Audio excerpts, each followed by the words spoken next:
Okay, so we're here today to rectify a little issue. See, we've been in a little bit of a rush the past couple days, and I just needed to slow down for a moment and just talk through some of what we didn't do. And basically what that is we never pushed this to its thermal limit, and we're just going to go ahead and fix that today. If we have a little bit of time, I also want to explore the over voltage protection. We've never actually exceeded the rated voltage because we need to get above 100 volts, and that's not easy for us to do in the shop. But we've got a 25 volt supply, a 30 volt supply, another 30 volt supply. So, wait, no, 30, 30, 20. That's still not enough. Duh. Okay, well, I guess the voltage isn't going to be today. But maybe if those Patreon members... No, I'm just kidding. But yeah, one of these days we need to get a high voltage supply that will let us really test that out. Until then, we'll just keep on trucking. So yeah, we're going to do maximum power today. We're going to find the total maximum power dissipation. And you can see the screen. We've got a bunch of channels set to 4 amps. 2 of those are running at 25 volts. As you can see, the other 2 are down at, 10 volts-ish. Hopefully I set the... Yeah, the current limits are at max in the lab supplies. Let's see if I pull this down to 10 volts.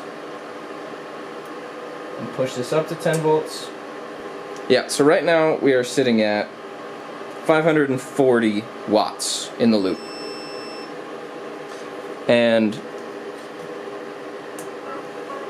so we're sitting at 600 watts. Everything seems to be going as it should. Let's try monitoring all of the things. Wires are getting a little warm. Should really probably not use wires that get that hot. Checking on these. Doing okay. Everything seems alright. Everything's getting a little warm. Seems fine. The loop temperature is up to 30 degrees Celsius. It's increasing. I'm going to check the temperature of one of our blocks. We're not seeing any, so we're sitting at about 60 C on this channel dissipating 100 watts. We're going to get our 2 programmed channels up a little bit hotter. So we're going to bump this to 20 volts and double power dissipation.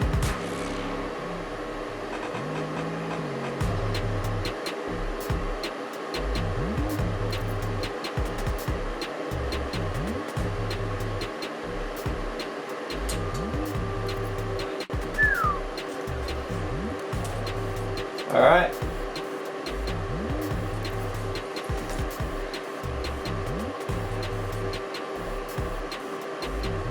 So we are now at 704 watts in this water cooling loop.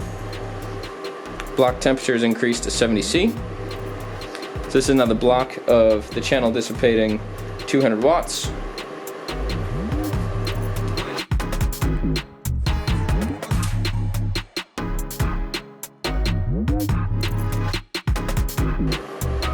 We're at about 35 degrees C with this thermistor. I believe that.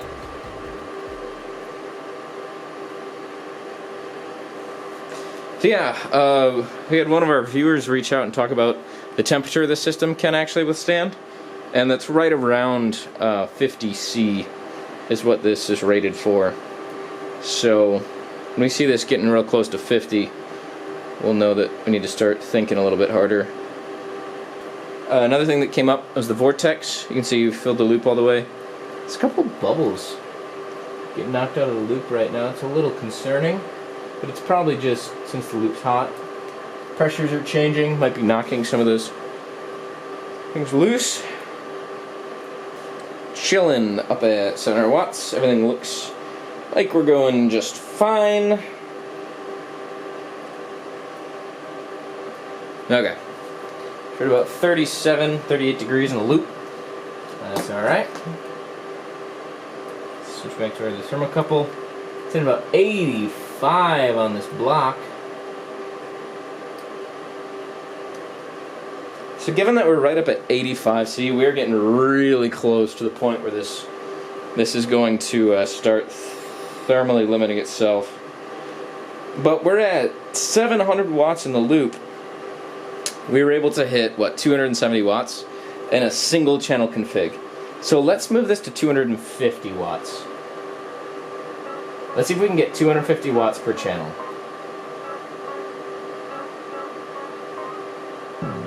So that should be 250 watts.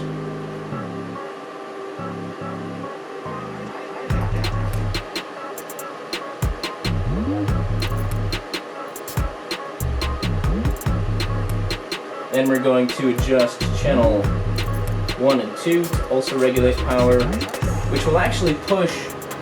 Whoo, we're almost going to be pulling the maximum power out of our.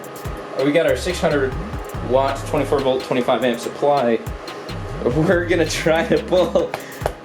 We're going to be pulling a little bit more than 10 amps out of our supplies. Oh man, we're dropping a lot. These wires are getting toasty. Too toasty. Oh no, oh no, oh no, oh no, off. Wires are starting to smoke. Wires are starting to smoke.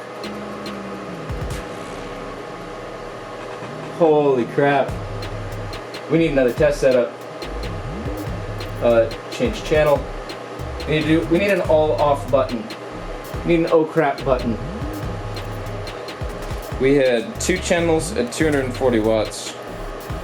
Oh, we were at 922! 922! Then wires started to smoke. Okay, so here's what I'm noticing. We've once again hit a limit. I turned off this channel and we are still pulling current. We might have blown up a FET. We might have blown up a FET. Alright, let's try power cycle.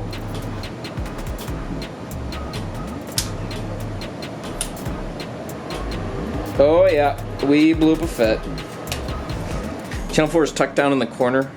So my guess is what happened is we somehow jostled loose that daughter card, or sorry, that water block at one point. We were like tugging on it, and it must have messed with the thermal contact between the FET and the water. Because I mean that channel wasn't even burning the most power, so that means there had to be something wrong with our thermal interface, and well, to be honest, it's tucked behind a radiator. It's pretty inconvenient to service that daughter card, so might have cut some corners there while we were working on it. Well, unfortunately, that was promising. I think this was a much better test result because we had one channel at 200-ish, we had one channel at 250, we had 2 channels trying to hit 250, but they were limited by the current limits, so we're pulling like 10, 10 and a half, 11-ish amps, as much as these daughter cards physically can, pushed above that 10 amp limit. Wow. So we're just underneath 900 watts in this water cooling loop, and I think that is significantly more. If I remember correctly, we hit like a 100 or a 170 watt limit before this started to scream, so putting these water blocks in parallel really helped us to push this to where it needs to go. Of course, we're still going to need sub-ambient cooling to push each module beyond its 250, 275 watt limit, but it looks like the penalty for running multiple blocks in parallel was just significantly reduced. So that was too much fun.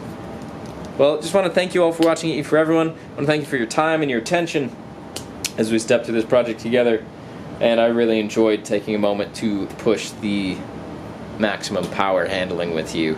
I think we're going to leave the power dissipation here for now. Yeah, so thank you to our Patreon members, channel members, if we've launched that yet. If we haven't, then that's coming soon. Definitely just thank you for all the ways that you support us, whether that be by watching, commenting, liking. Really appreciate your votes of support. Hopefully you learned something great today, and hope to see you again soon. Really looking forward to what's next. We're going to be kicking off a couple new projects and wrapping this one up. See you in the next one. Bye.